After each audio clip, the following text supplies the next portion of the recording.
Hello, this is Dong. Today I'm going to teach you how to memorize numbers faster. So we're going to do this by the word association. And association means i-associate natin yung numbers with pictures.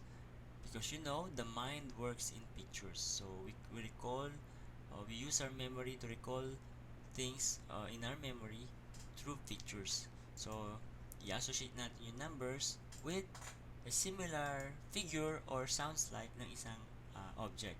Let's say number 1, it looks like a candle.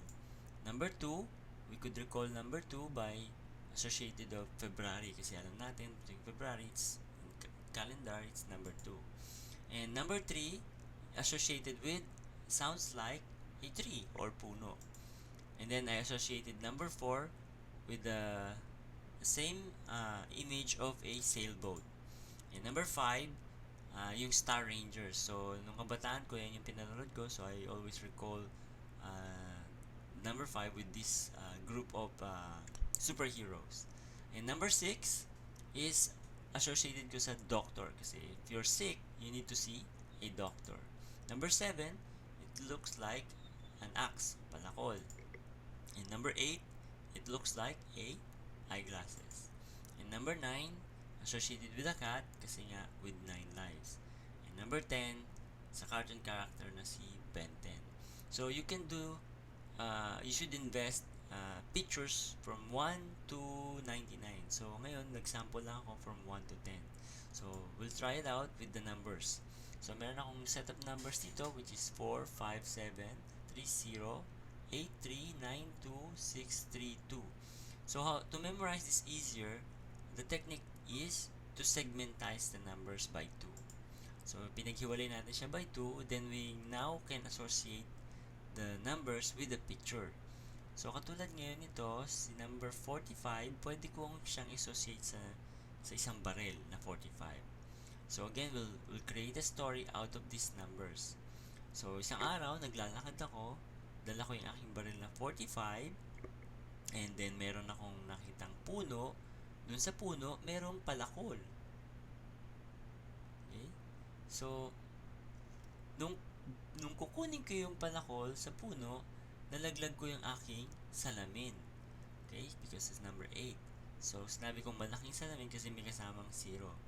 Kaya lang, nung pagpulot ko ng aking malaking salamin, na-notice ko dun sa puno, meron palang pusa. Ngayon, bala ko sana kunin yung pusa, kaya lang, naalala ko, birthday ko yung palang araw na yun, which is 26, my birthday. Kaya hindi na ako makyat dahil mag-ingat daw pagka birthday. So, umuwi na lang ako sa bahay at binuksan ko yung aking TV. At pagbukas ko ng TV, basketball yung palabas at nakita ko si Shaquille O'Neal.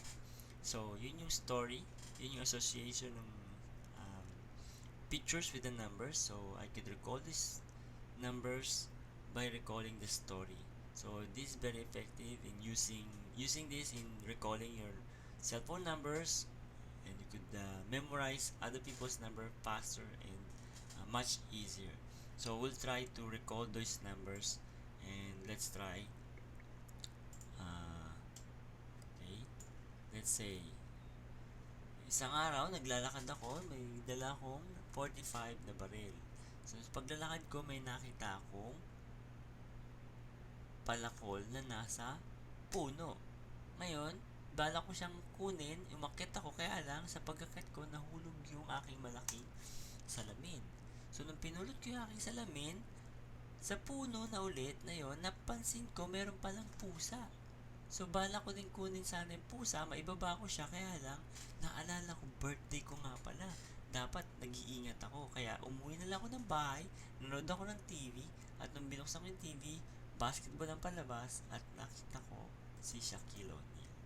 So, that's the story. So, again, that's the number. So, yung numbers all in place, kompleto siya. You could recall the numbers by recalling the story. So, the word is association. I hope you enjoyed this technique. So, I hope you try it out and you share it with other people and enjoy practicing it. So the next video will be about memorizing words. So I hope to see you again on my next video. Thank you and good day.